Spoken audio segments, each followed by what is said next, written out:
सोचिए, क्या हो अगर आपकी पूरी जिंदगी का सबसे बड़ा फैसला शादी, पैसों, स्टेटस और परफेक्शन की चाहत पर टिक जाए? क्या तब सच्चा प्यार बच पाएगा या सब कुछ सिर्फ मटेरियलिस्ट बनकर रह जाएगा? दोस्तों, आज हम समझेंगे एक ऐसी कहानी जिसमें है शादी, रिश्ते, लालच और प्यार का असली इम्तिहान फिल्म मटेरियलिस्ट्स।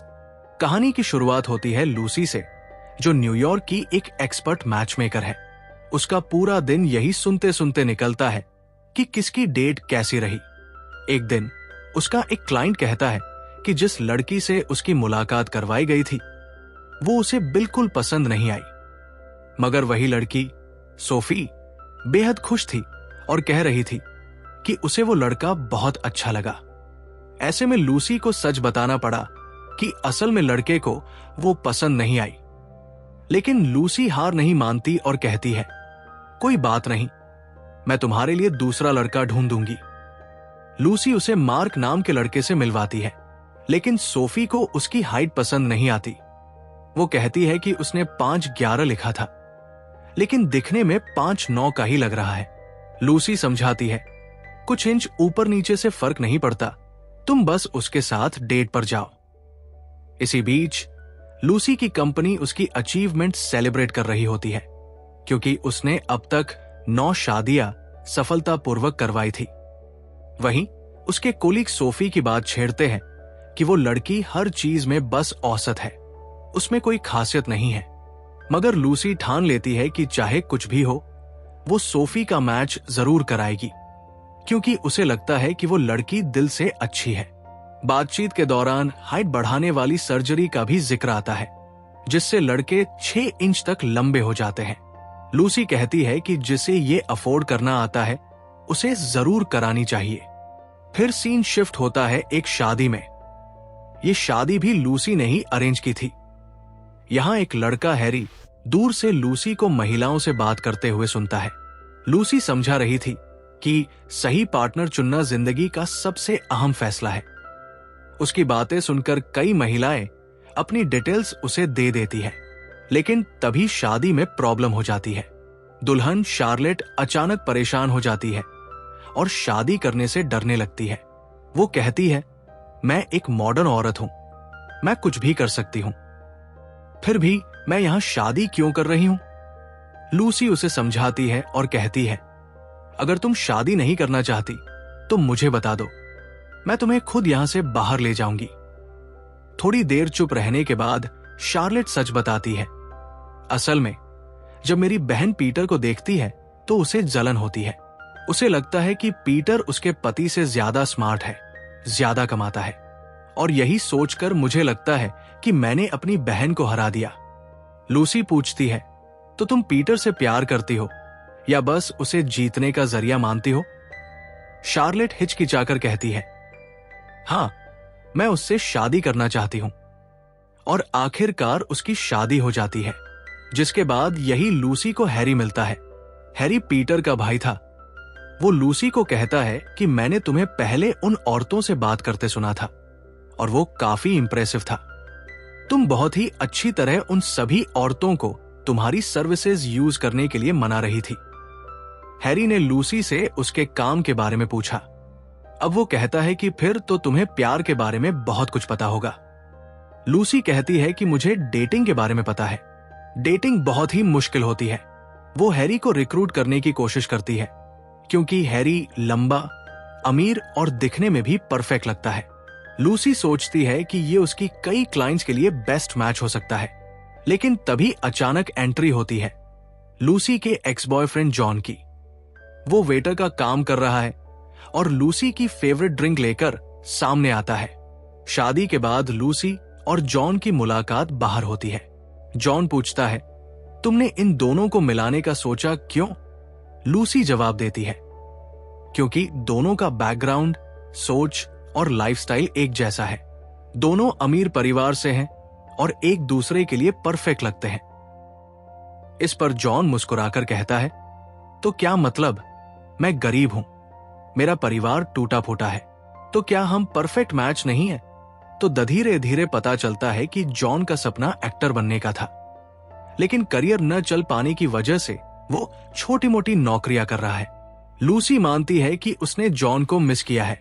जॉन भी कहता है, मैंने भी तुम्हें बहुत मिस किया। वो पूछता है, क्या मैं तुम्हें आज पार्टी के बाद घर छोड़ सकता हूं? लूसी हामी भरती है। अंदर लौटकर लूसी हैरी से कहती है, मैं तुम्हारे लिए भी किसी को ढूंढ दूंगी। लेकिन हैरी साफ कहता है, नहीं, मैं तुम्हें डेट करना चाहता हूं। लूसी हंसकर जवाब देती है, तुम मुझे डेट नहीं करना चाहोगे, क्योंकि अब मैं सिर्फ शादी के लिए ही डेट करूंगी और मुझे चाहिए एक बहुत अमीर लड़का। इतने में जॉन वापस आता है और चुपचाप दूर से लूसी को देखता है। बाद में दोनों साथ निकलते हैं। लूसी कहती है, तुम्हारी कार में अभी भी वही पुरानी स्मेल है। और सीन फ्लैशबैक में चला जाता है। कई साल पहले जब उनकी 5 मंथ एनिवर्सरी थी। जॉन रेस्टोरेंट में लेट पहुंचता है क्योंकि उसे सस्ती पार्किंग नहीं मिली। इस बात पर दोनों झगड़ते हैं। गुस्से में लूसी कार से उतरकर कहती है, मैं तुम्हारे गरीब होने की वजह से नफरत नहीं करना चाहती, पर इस वक्त मैं सच में कर रही हूं। लूसी चाहती थी कि उनकी एनिवर्सरी स्पेशल बने, पर हालात ने सब बिगाड़ दिया।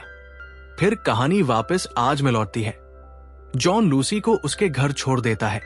लूसी पूछती है, क्या तुम अंदर आना चाहोगे? जॉन कहता है, दिल तो चाहता है, लेकिन आना नहीं चाहिए। जाते जाते लूसी उससे कहती है, तो कम से कम मुझे अपने अगले प्ले में इनवाइट करना। अगले ही दिन लूसी फिर से अपने काम में लग गई। अब यहां हालत यह है कि 48 साल के आदमी भी 27 साल की पतली फिट गर्लफ्रेंड चाहते हैं। इसी बीच लूसी हैरी के साथ भी डेट पर चली जाती है। असल में लूसी को हैरी में उतना इंटरेस्ट नहीं था, लेकिन धीरे धीरे उनके बीच बॉन्डिंग बनने लगी। हैरी जॉन से बिल्कुल अलग निकला। वो लूसी को महंगी जगहों पर ले जाता, उसके लिए कीमती फूल लाता, यहां तक कि उसका बिल पे करने का अंदाज तक लूसी को पसंद आने लगा। लूसी ने मजाक में कहा, तुम मुझ पर बहुत ज्यादा पैसे खर्च कर रहे हो। जिस पर हैरी बोला, मैं तो बस हमारी डेट्स को और रोमांटिक बना रहा हूं। लूसी ने कहा, तुम्हें मुझसे कहीं ज्यादा अच्छी लड़की मिल जाएगी। हमारी इंडस्ट्री में तुम्हारे जैसे मर्दों को यूनिकॉर्न कहा जाता है। तुम लड़कियों का फैंटेसी हो। तुम्हारे पास परफेक्ट इनकम है, परफेक्ट एजुकेशन है, स्टाइल है। तुम हर कैटेगरी में 10 में से 10 हो। मुझे समझ नहीं आता कि तुम मेरे पीछे क्यों हो। तुम्हें मुझसे जवान और खूबसूरत लड़कियां मिल जाएंगी। मैं तो खुद कर्ज में डूबी हूं और तुम्हें दहेज के नाम पर भी कुछ नहीं मिलेगा। मार्केट के हिसाब से मैं तुम्हारे लिए सही लड़की नहीं हूं। लेकिन हैरी को यह सब सुनकर भी कोई फर्क नहीं पड़ा। उसने कहा, मुझे पैसों से मतलब नहीं है। मुझे तो कोई ऐसा चाहिए जिस पर मैं भरोसा कर सकूं, रिस्पेक्ट कर सकूं और जो मुझसे ज्यादा दुनिया को समझता हो। मुझे लगता है तुम में वो सब है और तुम्हारी ये क्वालिटीज वक्त के साथ और बढ़ेंगी। पैसे की टेंशन मत लो, मेरे पास पहले से बहुत है। यही हैरी ने लूसी से रिलेशनशिप को सीरियस करने की बात की। लूसी ने हामी भर दी और वो दोनों उसके आलीशान विला पहुंच गए। विला इतना बड़ा और शानदार था कि लूसी देखते ही रह गई। तभी उसका फोन हाथ से गिर गया और उसी वक्त पीछे से जॉन का कॉल आ रहा था। उधर हैरी लूसी से उसकी ड्रीम वेकेशन पूछ रहा था और कह रहा था कि वो उसे वहां जरूर ले जाएगा। लूसी ने मजाक में पूछा, ये विला कितने का है? हैरी ने मुस्कुराकर कहा, 12 मिलियन।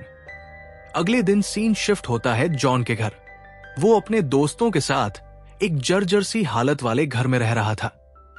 घर इतना गंदा और टूटा फूटा था कि वहां रहना भी मुश्किल था। जॉन इन सब चीजों से परेशान हो चुका था। इधर दूसरी तरफ लूसी हैरी के महंगे और लग्जरी अपार्टमेंट में उठती है। उसका नाश्ता पहले से ही तैयार था। हैरी अपार्टमेंट की चाबी मेज पर रखकर काम पर चला जाता है। लूसी अपने काम में लग जाती है, लेकिन उसकी क्लाइंट सोफी फोन नहीं उठा रही थी। तब लूसी ने सोफी के साथ डेट पर गए लड़के मार्क को कॉल किया और पूछा, सोफी तो फोन उठा नहीं रही, तुम ही बता दो डेट कैसी रही। मार्क खुश होकर बताता है कि डेट शानदार रही और सोफी बिल्कुल वैसी लड़की है जैसी वो चाहता था। वो तो उससे दोबारा डेट करने के लिए भी तैयार था। इसी बीच लूसी जॉन का एक वॉइस नोट सुनती है जिसमें जॉन उसे अपने प्ले पर इनवाइट करता है। लेकिन ऑफिस पहुंचते ही लूसी को बड़ा झटका लगता है। उसे पता चलता है कि सोफी ने उनकी कंपनी पर केस कर दिया है। वजह थी मार्क द्वारा सोफी पर किया गया असॉल्ट। लूसी की बॉस ने साफ कह दिया, सोफी से कोई बात मत करना, ये तुम्हारी गलती नहीं है। हमारी इंडस्ट्री में ऐसा अक्सर होता है, मेरे साथ भी हुआ है। लेकिन लूसी के लिए ये नॉर्मल नहीं था। वो अंदर ही अंदर टूटने लगी। घबराकर वो बाथरूम में चली गई और मार्क की डिटेल्स चेक करने लगी। आखिर मुझसे इतनी बड़ी गलती कैसे हो गई? लूसी रोने लगती है। फिर खुद को संभालकर हैरी के साथ जॉन का प्ले देखने चली जाती है। जॉन एक्टिंग कर रहा होता है और बीच बीच में हैरी और लूसी को साथ बैठा देखता रहता है। प्ले खत्म होने के बाद लूसी हैरी को जॉन से मिलवाती है और उसे अपना बॉयफ्रेंड बताती है। लूसी जॉन की एक्टिंग की तारीफ करते हुए कहती है, मैं कभी तुम्हारी तरह अच्छी नहीं थी और अब तो तुम और बेहतर हो गए हो। जॉन मुस्कुराकर पूछता है, तो ये हैरी तो काफी अमीर होगा, अच्छी नौकरी करता होगा और खुद का घर भी होगा, है ना? लूसी बात टालने की कोशिश करती है, क्या हम कुछ और बात कर सकते हैं? जॉन समझ जाता है कि लूसी अंदर से परेशान है। लूसी कहती है, मुझे लगता है मैं अब अपने काम में उतनी अच्छी नहीं रही। जॉन उसे कहता है, अरे टेंशन मत लो, तुम्हारी जॉब तो बस डेटिंग है, इतनी सीरियस थोड़ी ना होती है। यह सुनकर लूसी भड़क जाती है। हाँ, सही कहा तुमने, डेटिंग कभी सीरियस कहा होती है। अगले ही दिन से लूसी का रवैया काम पर पूरी तरह बदल गया। अब वो अपने क्लाइंट से बहुत रूड तरीके से जवाब देने लगी। उनकी डिमांड्स पर सीधा बोल देती, तुम लोग इंसान ढूंढ रहे हो या कोई मशीन? हर चीज को अपनी मर्जी से कस्टमाइज करना चाहते हो। ये शादी है, खिलौना नहीं। उसका ये बर्ताव देखकर उसकी बॉस ने उसे समझाया, थोड़े दिन छुट्टी ले लो, तुम्हारा दिमाग अभी भी पुरानी बातों में उलझा है। लेकिन लूसी ने साफ मना कर दिया, अगर अब मैंने ब्रेक लिया तो शायद कभी वापस ही ना आऊं। असल में वो अपनी नौकरी से पूरी तरह थक चुकी थी। बॉस ने समझाया, हमारा काम लोगों की शादियां कराना है और इतनी डिमांड इसलिए होती है क्योंकि उन्हें अपनी पूरी जिंदगी उसी इंसान के साथ गुजारनी है। लेकिन लूसी किसी की बात मानने के मूड में नहीं थी। वो सीधे सोफी से मिलने पहुंच गई। सोफी ने उसे देखते ही नजरअंदाज कर दिया, पर लूसी उसके पीछे गई। सोफी बोली, मुझे लगा था हम दोस्त हैं, लेकिन अब क्या कहूं? लूसी ने कहा, सॉरी, मुझे सच में नहीं पता था कि वो ऐसा करेगा। सोफी गुस्से में फट पड़ी, तुम्हें उसकी सैलरी पता थी, बाकी झूठ भी, लेकिन ये नहीं पता था कि वो आदमी असल में कैसा है। तुमने मुझे ऐसे इंसान के साथ क्यों सेट किया? क्या तुम लोग मुझे बेकार समझते हो, इसलिए कहीं भी भेज दिया? यह सुनकर लूसी अंदर से पूरी तरह टूट गई। उसने जॉन को फोन किया। जॉन सब काम छोड़कर उसकी बातें सुनने लगा। लूसी बोली, मुझसे बहुत बड़ी गलती हो गई। जॉन ने कहा, क्या मैं तुम्हारे पास आ जाऊं? लेकिन लूसी ने मना कर दिया और बोली, नहीं, मैं हैरी के घर जा रही हूं। वो लोग छुट्टियों पर जाने वाले थे। हैरी ने लूसी के लिए एक रिंग भी खरीदी थी। लेकिन रात को जब उसने हैरी के पैर पर एक अजीब निशान देखा तो सच्चाई सामने आई। हैरी ने कबूल किया कि उसने हाइट बढ़ाने वाली सर्जरी करवाई थी। लूसी बोली, मैं समझ सकती हूं, मैंने भी 2 सर्जरी करवाई है। उसे पता चला कि हैरी और उसका भाई, जिसने अभी शादी की थी, दोनों ने ही ऐसी सर्जरी करवाई थी। हैरी बोला, इस सर्जरी ने हमारी जिंदगी बदल दी। अब लड़कियां हमें खुद अप्रोच करने लगी। यह सुनकर लूसी गहरी सोच में पड़ गई। उसने हैरी से कहा, तुम अकेले वेकेशन पर चले जाओ, मुझे नहीं लगता कि हमारे बीच कुछ हो सकता है। हम दोनों एक दूसरे से प्यार नहीं करते और पैसा इस खालीपन को कभी नहीं भर सकता। हैरी ने निराश होकर कहा, प्यार तो मेरे बस की चीज ही नहीं है, मुझे कभी प्यार मिला ही नहीं। लूसी ने जवाब दिया, जब तुम्हारे अंदर सच में प्यार होगा तो वो सबसे आसान चीज लगेगी। आखिरकार हैरी ने सच बताया। मेरी हाइट पहले सिर्फ 5'6" थी। अगर मैंने सर्जरी न करवाई होती तो मैं तुम्हें कभी अप्रोच नहीं कर पाता। लूसी मुस्कुराकर बोली, फिर भी तुम कर ही लेते। सीन बदलता है। जॉन के घर के बाहर लूसी खड़ी होती है। तभी जॉन तैयार होकर बाहर आता है। लूसी कहती है, मुझे तो आइसलैंड जाना था लेकिन नहीं गई। अपना अपार्टमेंट भी कुछ दिनों के लिए किराए पर दे दिया है। यानी साफ था कि लूसी अब जॉन के साथ रहना चाहती थी। लेकिन जॉन सीधा कह देता है, तुम यहां नहीं रह पाओगी। वो आगे कहता है, चलो कहीं बाहर घूमने चलते हैं, रास्ते में रुकने का भी देख लेंगे। दोनों ड्राइव पर निकल जाते हैं। रास्ते में कैटरिंग कंपनी की गाड़ियां दिखती है और उनका पीछा करते करते दोनों एक शादी तक पहुंच जाते हैं। दूर बैठकर वो शादी को देखने लगते हैं। तभी लूसी बोल पड़ती है, एक दिन ऐसा आएगा जब ये दोनों दूल्हा दुल्हन बिना वजह एक दूसरे से नफरत करने लगेंगे। फिर लड़ाई, फिर डिवोर्स और फिर जायदाद बांटने का झगड़ा। उसके बाद जॉन और लूसी डिनर पर जाते हैं। वहां दोनों डांस करते हैं, एक दूसरे को किस करते हैं। लेकिन अचानक जॉन रुक जाता है और कहता है, ये सब क्या हो रहा है? क्या हम फिर से एक हो रहे हैं? लूसी धीरे से जवाब देती है, पता नहीं। जॉन सवाल करता है, तो क्या तुम यहां अपने पुराने बॉयफ्रेंड को भूलने आए हो, या तुम्हें मुझ पर दया आ रही है कि मैं अपनी जिंदगी संभाल नहीं पा रहा? लूसी मना कर देती है, लेकिन जॉन कहता है, जब मैं तुम्हारा चेहरा देखता हूं मुझे छोटे छोटे मासूम बच्चे दिखाई देते हैं। लेकिन सच ये है कि मैं नाकामयाब इंसान हूं। मेरे साथ रहना बहुत बुरा फैसला होगा। सालों बीत गए लेकिन अब भी मैं तुम्हारे साथ रह पाने की हालत में नहीं हूं। तभी लूसी बोलती है, नहीं जॉन, सच ये है कि गलती मेरी है। हम साथ नहीं हैं क्योंकि मैं बुरी हूं। मैं मटेरियलिस्टिक हूं। मैं सोचती रहती हूं कि अगर मैंने तुमसे शादी की तो हमेशा घटिया रेस्टोरेंट्स में खाना खाऊंगी, तुम्हारी टूटी फूटी कार में घूमूंगी। मैं अब भी हर चीज को माप रही हूं। ऐसे में तुम मुझसे प्यार कैसे कर सकते हो? इतना कहकर लूसी वहां से चली जाती है। इसी बीच लूसी को उसकी दोस्त सूफी का घबराया हुआ फोन आता है। सूफी रोते हुए कहती है, लूसी, वो लड़का मार्क मेरे घर के बाहर बैठा है। पुलिस को भी फोन किया लेकिन वो कह रहे हैं कि जब तक मार्क घर में घुसने की कोशिश नहीं करेगा वो कुछ नहीं कर सकते। और मार्क लगातार डोरबेल बजाए जा रहा है। मेरे पास तुम्हारे अलावा किसी को फोन करने की भी हिम्मत नहीं थी। लूसी तुरंत उसे समझाती है, दरवाजा मत खोलना, मैं और जॉन अभी आते हैं। दोनों तुरंत वहां पहुंचते हैं लेकिन तब तक मार्क जा चुका होता है। सूफी डर के मारे रोने लगती है और कहती है कि शायद अब उसे जल्दी से एक बॉयफ्रेंड चाहिए ताकि उसे अपनी मैचमेकर को बार बार कॉल न करनी पड़े। लूसी मुस्कुराते हुए कहती है, चिंता मत करो, तुम्हें जरूर मिलेगा। दूसरे दिन सुबह जॉन लूसी से पूछता है, तुम जानना चाहती थी कि मैं तुम्हें क्यों प्यार करता हूं? क्योंकि तुम्हें प्यार करना मेरे लिए सबसे आसान चीज है। लूसी भी भावुक होकर कहती है, मैं भी तुम्हें प्यार करती हूं, जितना तुम सोच भी नहीं सकते। जॉन मुस्कुराकर कहता है, तो सुन लो, मैं तुम्हें आज भी प्यार करता हूं, कल भी करूंगा और पूरी जिंदगी प्यार करता रहूंगा। ये मेरी लाइफ टाइम गारंटी है।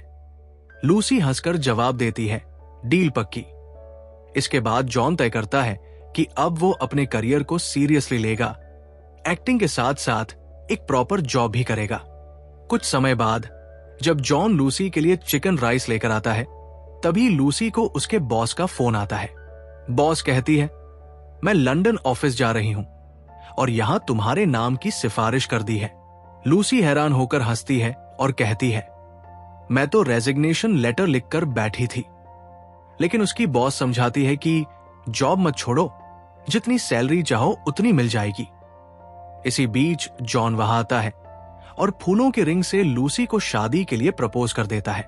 और दोस्तों, इसी के साथ ये खूबसूरत कहानी यहां खत्म होती है। इस फिल्म मटेरियलिस्ट से हमें यही सीख मिलती है कि पैसा और करियर अपनी जगह जरूरी है, लेकिन सच्चा प्यार ही वो ताकत है जो जिंदगी को पूरा बनाता है। अगर आपको ये एक्सप्लेनेशन अच्छी लगी हो तो वीडियो को लाइक करें, अपने दोस्तों के साथ शेयर करें और चैनल को सब्सक्राइब करना बिल्कुल मत भूलिएगा।